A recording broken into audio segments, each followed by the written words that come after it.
Hey, yo, it's Guido coming at you with the Tactics Talk. Welcome back, guys. Thanks for tuning in. As always, on this episode of World of Tanks, we're going to give JDF the treatment.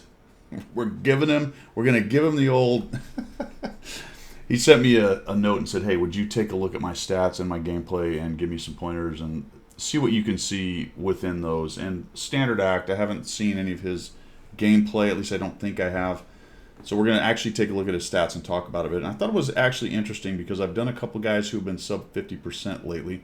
And we've discussed some of the stats and what I think they correlate to and how it looks. And this one's very interesting because it's kind of in between me and them. And I usually use my stats as an example of the counterexample or the example of a better player and what those numbers look like. So let's take a look at this because I think it's really interesting. We've got JDF Clan GFLC. Standard caveat, guys, this has nothing to do with stat shaming. This is just looking at where somebody's been, what is their resume.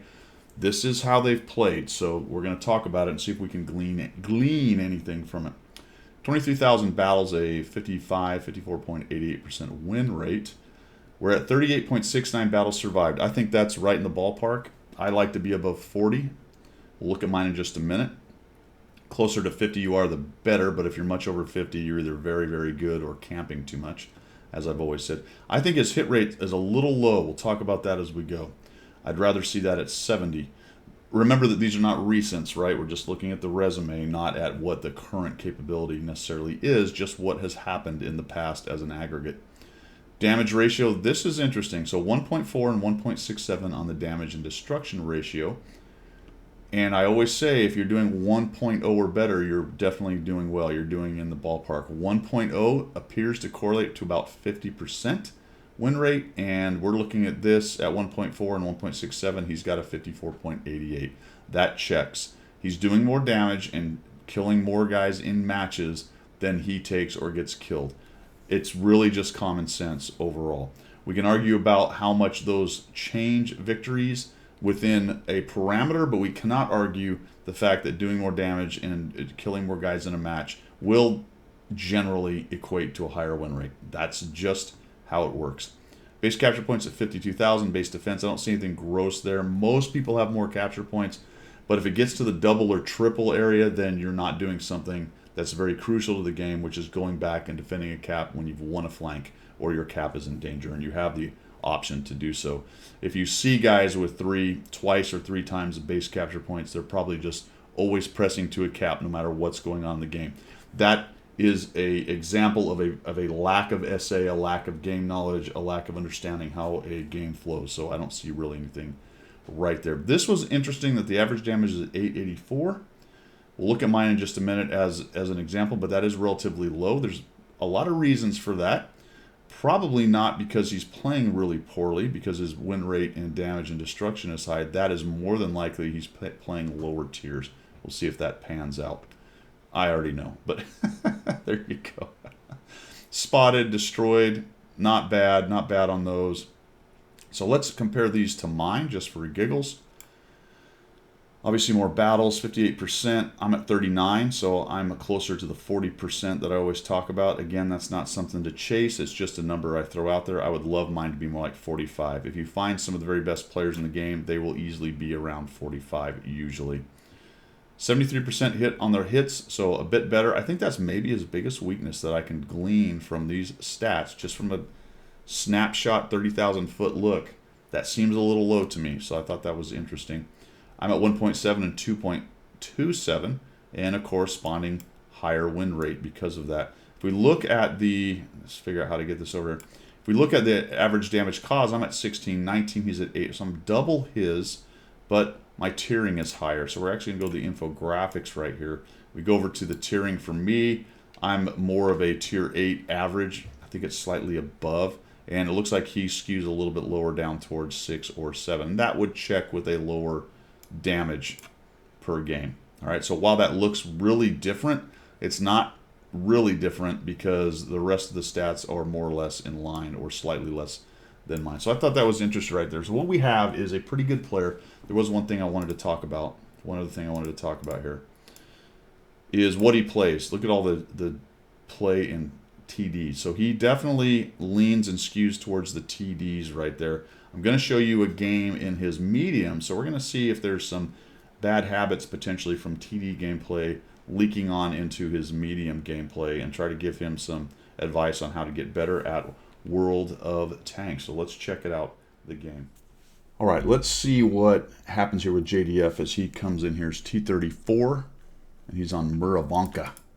Muravanka is T-34. Now remember, JDF was primarily a TD player back in the day, and so I suspect what we have here is a little bit of TD-specific gameplay going on, and we may have to take a look at this and see what we can find for JDF to help him out. So he's going to come up here into this spot. We'll pause it right here. And he mentioned this in his note to me, that he came to this spot so that he could provide some vision over in this little flat area and support these guys potentially here as well. I don't go here. I don't go here for a lot of different reasons. Number one is it's relatively exposed. If you get YOLO'd by a scout rolling in here, or maybe just coming through these trees potentially, you get lit and you're kind of on some high ground. You've got lots of guns over here, guns up top over here, you've got guns over here. And I do have to check this here to see if I can get my, there we go. So you've got the guns here in the forest. You've got guns potentially in the middle. You've got guns on their ridge over here. And this is just a terribly exposed position right here. So let's see what he does. But it's more of a TD kind of idea, right? He's sitting in some bushes, hanging out in the back, and he's hoping that people get him some lights. Now you're running a medium, so it's now time to sort of shift that idea of what you're doing. A medium needs to be up front, providing some spots, doing some skirmishing, trying to take out light tanks of the enemy. And this can be difficult because you will expose yourself to some early fire. The 2801 and the Leopard are doing their thing. We got the Chaffee rolling around right here.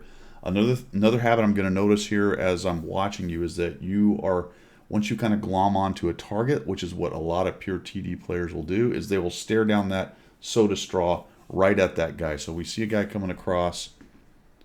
Here we're looking at him. It's T50-2. There's a Ram 2 over there somewhere. We spend a lot of time kind of staring right at him.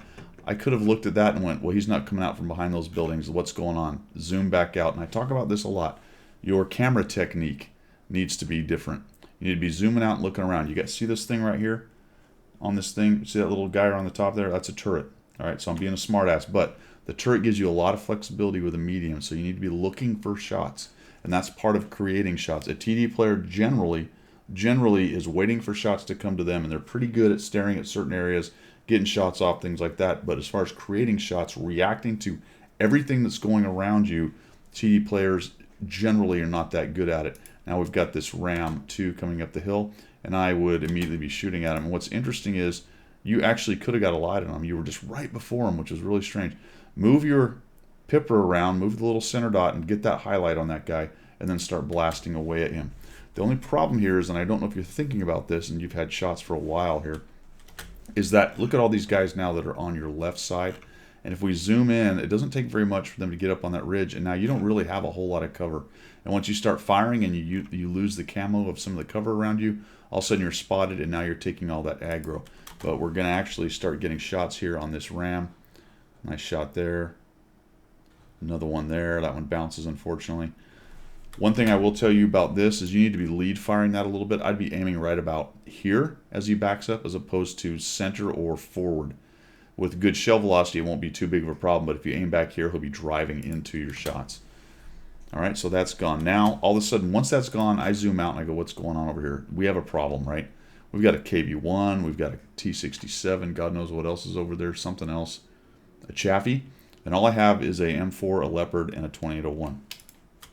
Which is why I would say you needed to be over there helping those guys with an eye towards if it gets dicey quick, because you are a little bit light, use the mobility of the medium and chogi on out of there. But we really just sort of let this thing develop. Now all of a sudden we look over, and I was thinking when you did this, okay, good, he's going to flex over that way and help these guys. And he does that. You do that TD thing there, JDF, which is you're going to hang out here and wait for a shot. And all of a sudden you're down 2 guys, and your 2801 is the last dude there. There's no TDs in the background. You're looking at the T-67. I'd have headed on out of there pretty quickly. So you should have been over there to begin with. I don't like that initial position. That's a very TD kind of position in gameplay. And that 2801 is going to get rushed and pushed. Now you get spotted, and we back out of there. So we get a shot here. Maybe auto aim him right there, but a little bit iffy on the actual mechanics of aiming at him. So that may be something you want to look at. And we back out. Man, I would have backed out just enough to get myself down below this and spun my hole around and headed on out, as opposed to backing up that much. Also, while I'm running this way, I'd be looking this way. I'd have my turret, so I'd be driving away with my turret looking back, because I figure one of them is going to come out and I may actually get a shot right there. So we just sort of, now we're just going to leave that flank, and we're going to head over. People clicking on you. The LAF is not well pleased. That's all right. He's out of position. He should have been gone a long time ago. So we're going to head over this way, and I'm thinking, okay, well, what's the plan here, JDF? Are we going to go help? Are we headed over to this other side? This one's lost. We're going to come over here and maybe help these guys clean this side up. Or are we going to swing back around? I got to get up over on this other, because my mouse is all jacked up. My little cursor's jacked up. For some reason, it's messed up on the recordings, which I can't figure out. In any event, I thought maybe you'd come around this way and head across the north red line. And let's see what you do. Sort of looking for shots. There's a tree down right there. I think we saw that because you kind of aim at it. Now we're backing up again. Think how long it's been since you shot and how many shots you've actually taken in this game. And this game is really in the balance at this point. They really need your gun in the game and some hit points. You've done 160 damage. 2 hits on the ram. Now there's an IKV. We look at the IKV and we keep backing up. Keep backing up. So we have pulled back to where our TDs are. And again, this was a very TD kind of move. I pull back, I get into a bush further back, and I look for that standoff shot. As opposed to using that mobility and that little fast-firing pew-pew gun, I may have considered it, in this case, jumping all over the IKV-65. Now, that would have been very aggressive, but it is a casemate, and you would have had an advantage. I think really what you needed to do was go over here with the KV-2 and the O1 and attempt to preserve as many of their hit points as possible. Go to your power. You've got a Hellcat and an Archer camping back here. They don't really need a T-34 medium camping back here as well. So go be offensive. Go hang out with your O1 and your KV-2, both of which are relatively blind and could use eyes. So now we've got a Chaffee, and that's what he's doing. He's harassing your big heavies in here. The IKV is right there. But we're just sort of looking at this going, well, okay, I guess those guys will deal with that. And you do know that they're coming on that flank, which is good, but we're just very, very, very passive. So this is where you're going to have to start breaking out of that TD, fall back to a bush and hold it idea, which still can be done and sometimes needs to be done in a medium. But in this case, being very passive. And I think the time was now to be offensive. You actually end up losing, I think, the KV-2. He goes down. The T-67 sees you. I don't know if I would have stood in there against that guy. Also, since you did stand in, and as you were backing out, I would have just pickled that last shot off, even with a wider dispersion. There's a couple cases of that in this game where you should have just taken another shot. That's probably another thing that's kind of ingrained to TD players, because in general they have longer reloads. And I find that a lot of times they are very reluctant to take snapshots, because it is painful in a long reload TD to miss a snapshot. So we come in here, we get lit, and again, I'm kind of left, all right, what's the plan? Your team's done a little bit of work cleaning this thing up. Who knows where the KV-1 is? He could be up around here somewhere. He's very slow. He may be moving through the middle. But you know there's an IKV there. And also they could really use some help against that. Is it the Chaffee? No, it's a T-34 at this point. A little bit of help against that T-34, getting him out, because he's very, very mobile. Looks like he's harassing your O1 OI at this point. But there's no apparent recognition from you that you need to go help someone. It's just all kind of hanging out by the cap, hoping that somebody comes along like this guy and walks into your shot. Nice job lighting him on fire. He has an automatic extinguisher where he's very quick with the fingers. Again, just aim in and go get that guy. There you go.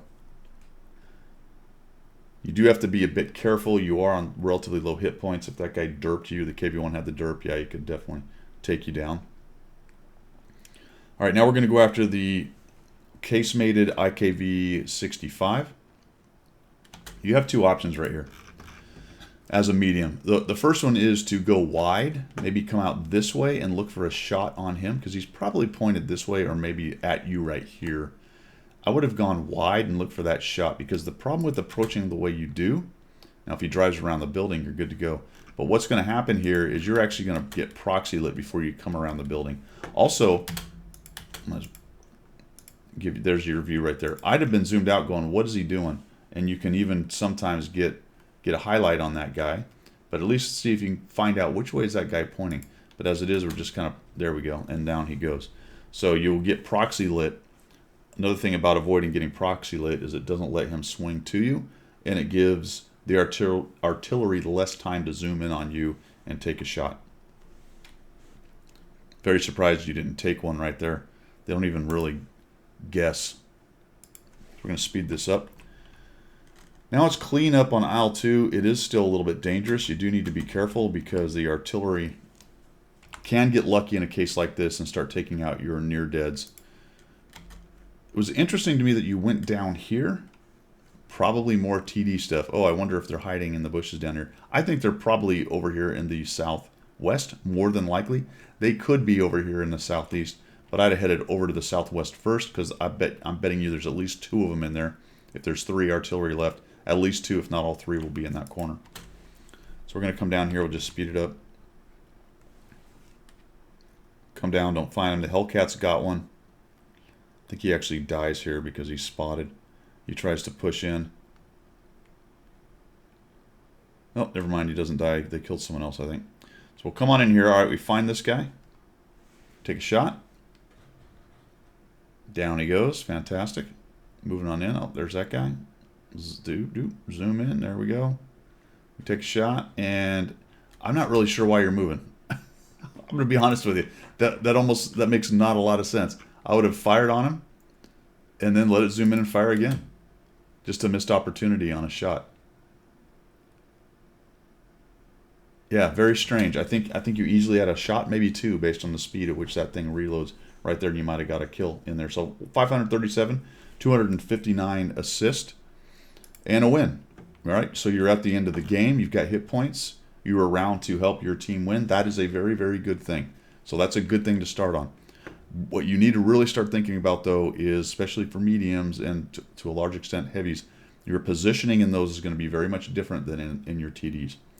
And when you start looking at critical terrain and how to fight those tanks, specifically for this map over here, it's getting up next to these ridges and fighting these guys. Or potentially, and I didn't talk about it, but there is, I got to do this again, there is a, where is it? There is a bush back about right here that's a good initial position to see what's going on if you don't want to go right up to the ridge and maybe get swarmed early. All right, so if your scouts go up to the ridge, you can stop right here in these bushes and kind of just take a quick breather and say, all right, what's going to show up? If 5 or 6 mediums and lights all roll over your 2 lights, then yeah, you can get a shot and maybe get away, potentially. That is one use for the spot you were in. You could do that from there as well. But in general, you really want to get up against the ridge right there and take on their lights and their mediums. And that's the position you want to go to. From there, it's creating shots. It's looking for shots. It's camera technique as far as zooming out and looking around, using that turret. And then once you start to react to the battle flow, instead of just continually falling back to a bush and hanging out in a bush like a TD player, you just start thinking medium tank thoughts, right? And heavy tank thoughts. Where can I take my medium tank, which is a jack-of-all-trades tank? Where can I put him into the battle in the best place? And I think the best place, once you lost that flank, was to get over here. And again, I'm going to have to mess with this, is to get over here and help your heavies right there. All right, man, I hope this helps. I hope the little spiel on your stats helps out a little bit. It's going to take a little bit to break out of that TD mentality, which is one of the reasons why I recommend to everybody to just play every class. Don't say, oh, I'm a heavy player or a medium player or I'm a TD player or RD or whatever. Who cares? You're a World of Tanks player. Just play them all. And the more you learn about each one, the better you will be countering them, and the more you will understand about the maps, because you'll go to different places and do different things with those tanks, provided you don't just simply do the same thing with every class that you play. All right, man, thanks for sending that in. I hope that helped. Let me know if it does. For everybody else, if you'd like to support the channel, there's a lot of ways to do so down in the description. Otherwise, we will see ya.